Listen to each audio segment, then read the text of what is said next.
I am Slick Nick, your personal keto bro, and no, I am not a doctor, a dietitian, a nutritionist, a personal trainer. I am just some random 40-year-old guy on the internet who didn't look like this a year and a half ago when I was still in my 30s. I've had quite the transformation. I've been doing keto actually for 6 months. I've been working out for nearly a year and a half.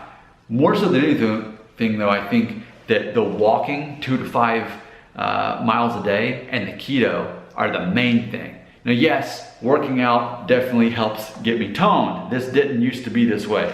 And even my stomach, this didn't used to be this way. I didn't used to have those things. That's where the working out comes into play. And you've heard where people say, well, you know, as far as working out and diet, people will say what, like 80% of your body transformation is what you eat and what you don't eat, and the other 20% is what you do in the gym. Some people say 85-15, but ultimately the concept is the overwhelming majority of the good that you're gonna do for your physique, changing for the better, is what you eat and what you don't eat, as compared to the minority being what you do in the gym, which is toning and polishing up what's actually going on here. But I want to share with you that I feel very passionately about leg day, as you saw in the title of the video. The cliche, especially at the gym, no one likes leg day. Hey man, how's it going? That's leg day. Not for me. I think I finally got to the point where it's almost my favorite day. And I want to share with you mentally, psychologically, how I got there and why I feel that way. Why leg day truly for me is the most important day, and it's becoming maybe the day that I look forward to. But first I should say that technically every day is leg day for me. It's funny, last Friday I was working out and there was a guy next to me and his buddies were joking with him. Yeah, this guy, they're like, this guy every day's chest day, right? And he's like, oh yeah. I said, and then I said, you know what's funny? I got to the point where every day is leg day for me now. So let's explain why that is. So as we know, if you're trying to cut fat, you want to build muscle at the same time, because if you have more mass and muscles, your body has to work harder to regulate that for your metabolism. It helps you burn even more fat if you have more muscle. That's the concept. So what's funny though is people know that, but yet so many guys, they want to build up their chest, they want to build up their biceps. That's what they want to bring attention to, those show muscles. But what's funny is when you think about it in context, what is the biggest muscle group of your body? Your legs. Your legs are arguably what, half of your body?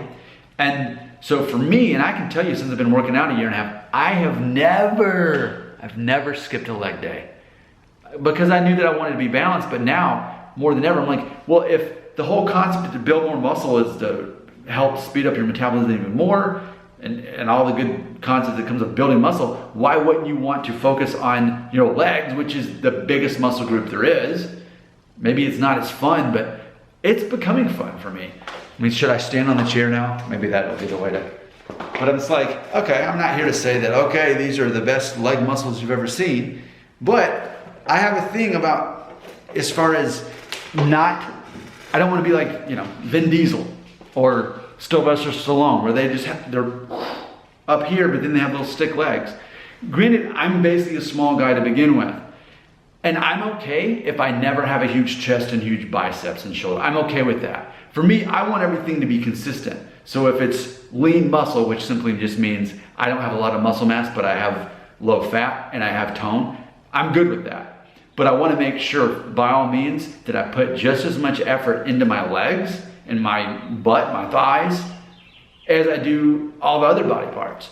So for me, for example, today officially was going to be like chest day and biceps day. It was going to be one of those kind of days. But the sled was available, and I've got to where about every other day I'll do the sled. So I put on, let's say 45 and 45 plus whatever the sled is. And I go all the way this way, pushing up here, and then all the way back. It's more like the bear crawl all the way back. And I did it 3 times. And it's working out here. And of course it is reinforcing muscles here, but it's really focusing on my legs. I do that as a warm up. So not to mention, I'm doing my 2 to 5 miles a day, every single day, no matter what the weather's like, even snow, even sleet, even blizzard, even 100 degrees out with humidity. I do it every single day, minimum of 2 miles, max of 5, and that's leg workout. What I do is I walk quite briskly, like speed walking almost, and then 3 times during that walk, I'll do kind of a jog just to kind of loosen up my back and speed up my heart, because ultimately for me, the best kind of cardio is when you surprise your heart just for a little bit and then bring it back down. Instead of like I used to do, I used to run for 3 miles and keep it going steady, but I hardly ever do that now, because not to mention that's going to increase your stress hormone cortisol, which actually ironically, paradoxically adds body fat. Even when you're trying to cut fat, it's going to add body fat. It's going to lend itself to that. So for me, call me the exception to the rule, because I probably am. But for me, it's all about leg day. It's the biggest muscle group. And once you learn other ways to work on that, like walking and like doing that, the sled that I do every other day now, it actually can be challenging in a fun way. In a different way than arms and chest and all that, yes. Because there's something glorious about a bench press, right? And I don't actually do bench press. I do soul crushers is what I do, if you're familiar with those. So leg day, I strongly endorse. It works for me. I'd rather be perfectly balanced, even if I'm not really big anywhere.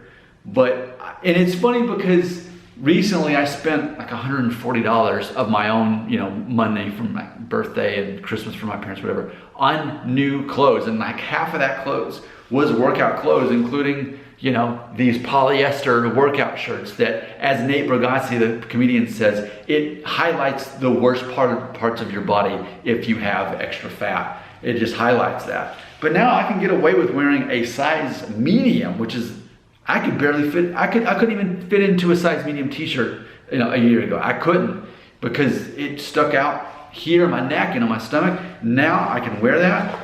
And like these workout shorts, it's funny because they're tighter fitting. It's funny, but it's like they're comfortable, and I love working out in them. And instead of just some baggy plastic looking workout shorts, I'm starting to see that definition come through. And even for leg day, to be able to say, okay, I want to be able to see these muscles that I'm working on, including my legs. And it's something that I just think that when guys think about legs, they probably think about females, looking at females' legs. But man, a man's legs, that's very important. It's very masculine too. It's part of the whole concept. It goes back to the discipline of what it takes for a man to be physically fit as he gets older. Especially when you're age 40 and beyond, it's that much harder. You've got that much more making up for lost time in that situation. But I say, a guy who has legs that are muscularly consistent, man, I barely got that out, with the rest of his body, that's overall best discipline, not someone who's just focused on show muscles. Your comments, what you believe in your heart, where does it belong? Right here in the comments.